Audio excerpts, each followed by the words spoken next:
The Breeders' Cup Sprint at Del Mar gives us a shot of that speed right down the gullet. I like my speed straight, no chaser. Let's line them up.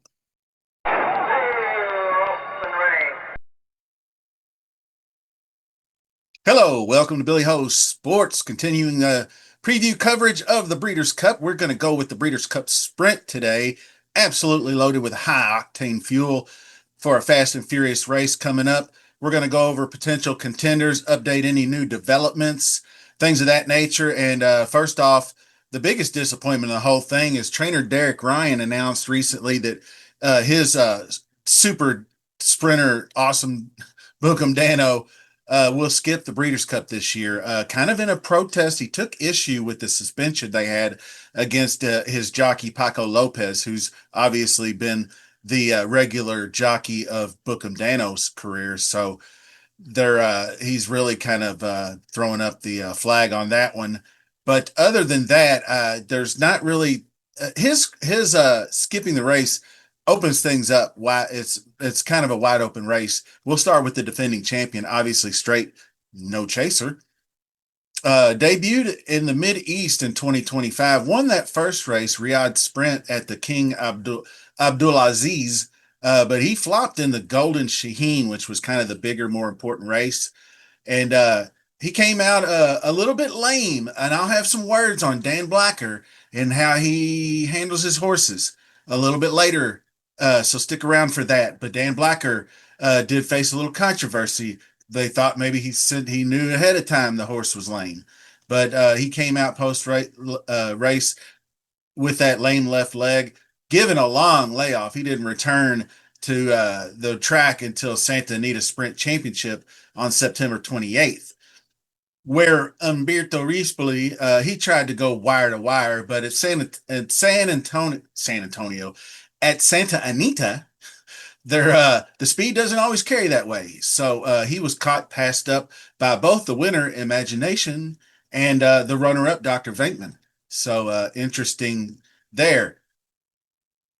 Imagination is as kind of been around for a little while, but now maybe new to the sprint circuit. Not so much. But trained by Bob Baffert, earned his way with the upset victory in the race we just discussed, the sprint championship. Been an unconventional ride. Like I said, he was initially pegged as a two-turn horse. He struggled to compete in that division. But when and then Baffert first tried to cut him back, I believe, last year in the Woody Stevens 2024 edition. He didn't really respond to that. He tried the Malibu. I think the third raced third in the Malibu, fourth in the San Pascal.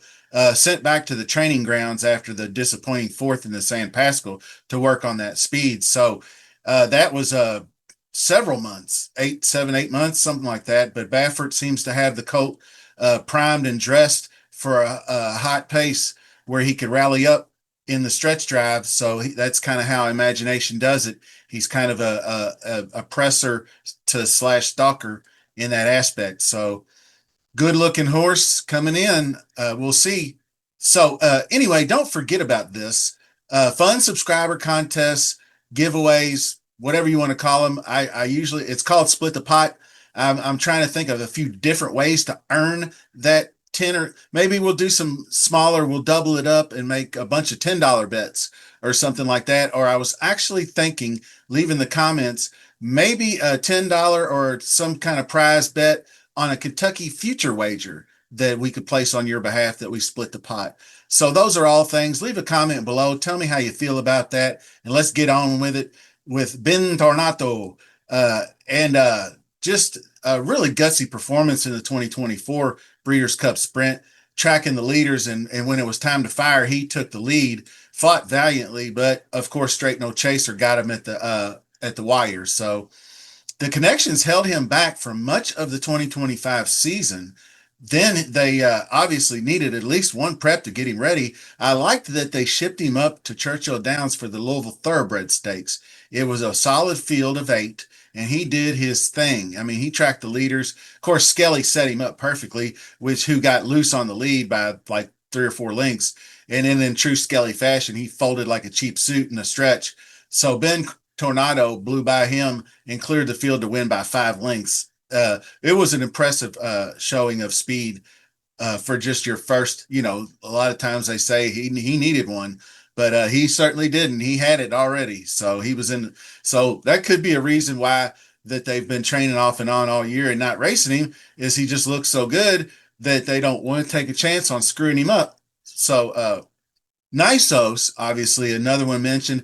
He's one I'll tell you right now. I think is more pointed toward the dirt mile, that is, than this race. But he's run 3 times this year, Triple Bend in May. He picks his spots. He comes and he goes. He ran really good at 7 furlongs in the slop in the Churchill Downs Stakes. His only career loss was a tight second. But like I said, more likely for the dirt mile. I don't know if he's got the front end speed to handle the 6 furlong race of this nature. So we'll go on with Dr. Venkman, staple of the sprint to mile group, but he's more of a sprinter on the West Coast. Pretty inconsistent versus grade one horses is what I've noticed. He wins grade two Pat O'Brien. Prior to that, had no late kick in the grade one Bing Crosby. Grade two sprint championship was a really solid second behind Imagination. But I think we got a little bit bigger speed here for him to handle. These are grade one horses. And like I said, he seems to handle grade two, grade three very well. But when he gets up into the grade one horses, he has a little bit of struggling. Lovesick Blues, the grade one Bing Crosby 18-1 upset winner, 7-year old sprinter, is in there now. It's really odd to have a horse come along this well late in his career like that. Mostly ran on turf and was coming into the Bing off of 4 turf starts in 2025. So who saw that coming? So he family owned horse will make a really nice, amazing story for the Breeders' Cup, and you'll probably hear something about that along the way. But I'm not really looking at him to do any damage in this race. Now Nakatomi had a last to first victory in the Ogden Phoenix, earning a big 105 Brisnet speed figure. That snapped a 5 race losing streak. He's a very elite closer, but he got way too far behind in the Breeders' Cup Sprint last year, and he just wasn't able. He improved position, but he had no chance to catch down the stretch. It's a shorter stretch drive at Del Mar, only a little over 900 feet, 990 maybe. So he'll need some pace to run down tired leaders. Maybe one to use underneath if you could get any kind of value on it. But coming off a victory in his last race, it's kind of going to dent the odds a little bit. Another one that kind of surprised was Patriot Spirit. Rolled home in the Vosburg to punch his ticket into the dirt. I believe that's for the dirt mile. So he may this could be there's I'll just tell you this.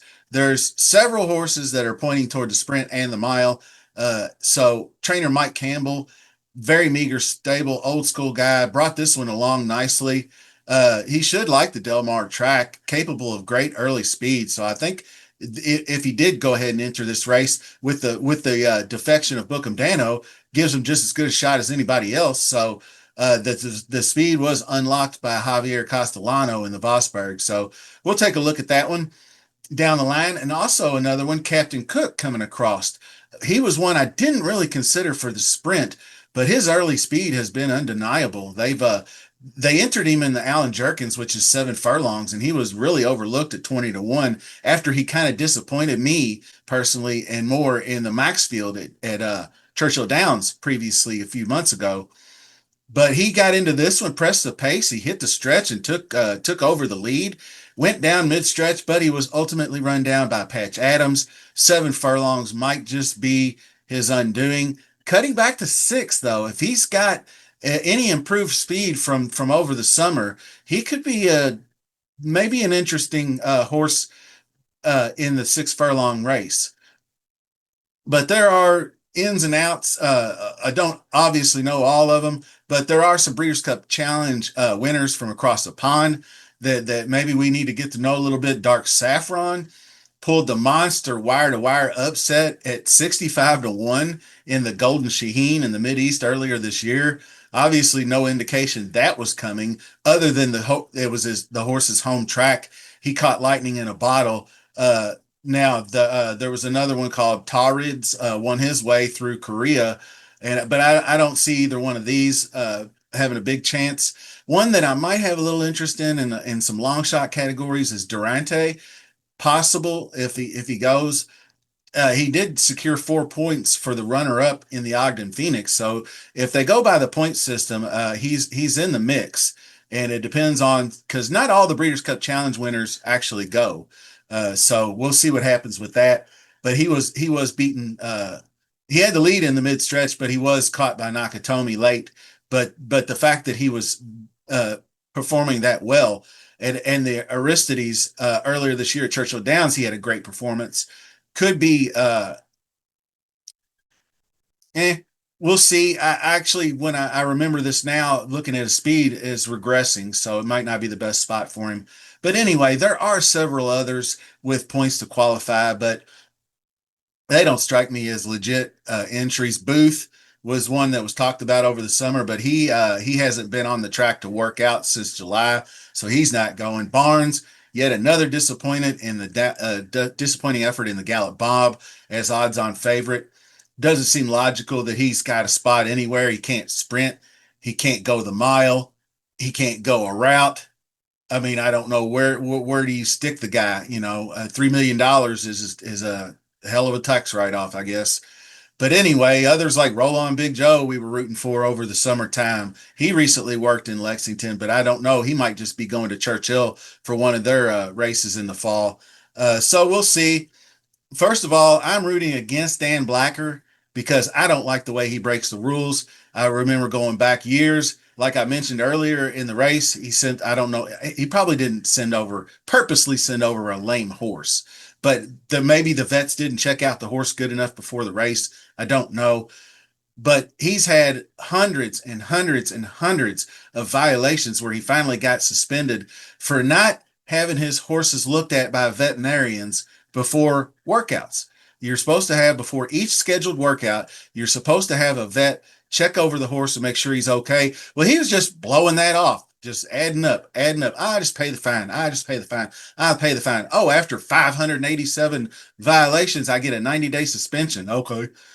So just that just rubs me the wrong way. Do your job. Anyway, Ben Tornado, I think, looks really strong. I think could be primed for a big chance. I'm gonna be rooting for Nakatomi a little bit, but maybe Captain Cook might be a little interesting. It's gonna shake out a little better by October 20th. We have the early entries, so we're looking for that. Uh, Tune in here for all the Breeders' Cup news and notes as I get them. Don't forget to sub to the channel. Hit that like button, leave that comment for those upcoming contests, and we'll see you soon.